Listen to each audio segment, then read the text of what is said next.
Hello, we are here to talk about the book titled Western Gnosis, and we'll be having a conversation with Adelmo Avancini, the author of an article about the spiritual school of the Golden Rosycross. Adelmo, which thinkers influenced the spiritual school of the Golden Rosycross? A group of thinkers. Indeed. If we think about the history of the Golden Rosycross, since it was founded until today, we can say that since its early stage, we can find the great influence of a Dutch theologian called A.H. de Hartog, who was a liberal theologian. He happened to have a much broader understanding of the religious experience than the traditional understanding. And it was through this theologian that Jan van Rijkenborg and his brother Z.W. Lean first came into contact with Jacob Boehme's philosophy, which opened them to a series of new possibilities. Later on, in 1924, these two brothers joined the Dutch branch of the Rosicrucian Fellowship, founded by Max Heindel. Delved deeper into Max Heindel's work. And throughout this development, they also accessed Max Heindel's own sources.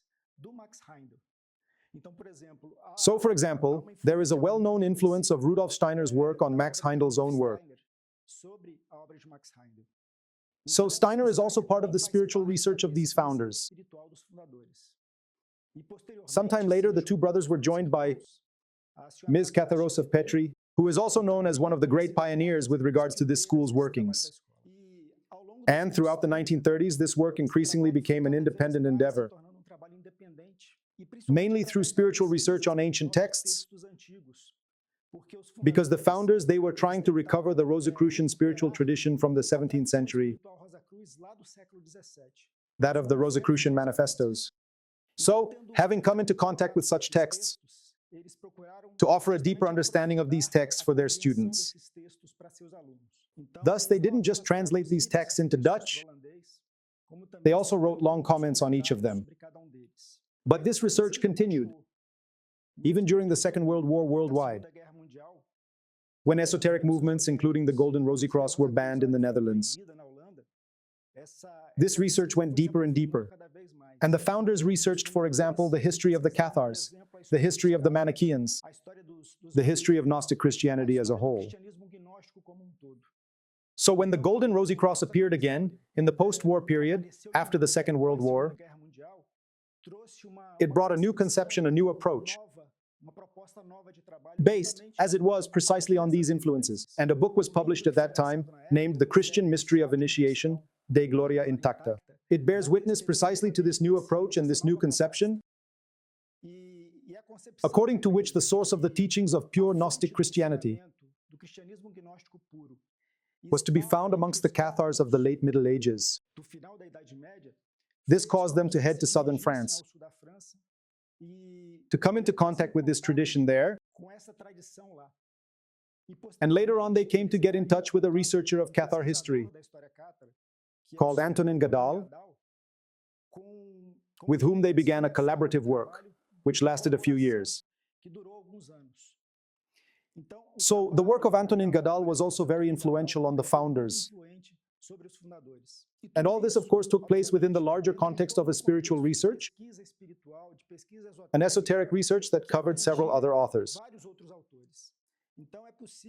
Thus, one can find in the work of the founders the influence of the works of Helena Blavatsky, as well as that of the works of Rudolf Steiners and Max Heindel himself, plus several other pioneers of 20th century esotericism.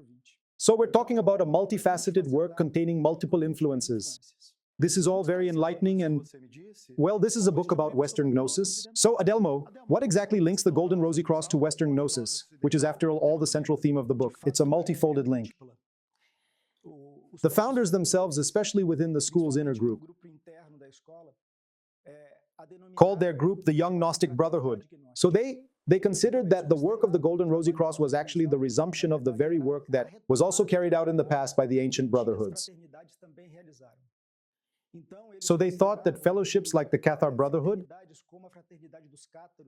during the late Middle Ages, or like the Brotherhood of the Manichaeans, or original Gnostic Christianity itself, they were part of a lineage of schools. It's a similar understanding to that of your own article, right, when you talk about perennial philosophy.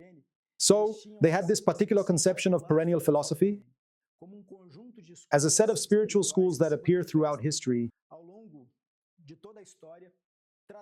bringing in essence the same teaching, and yet adapting themselves to the culture of each era, adapting themselves to the characteristics and particular needs of the human beings of each era.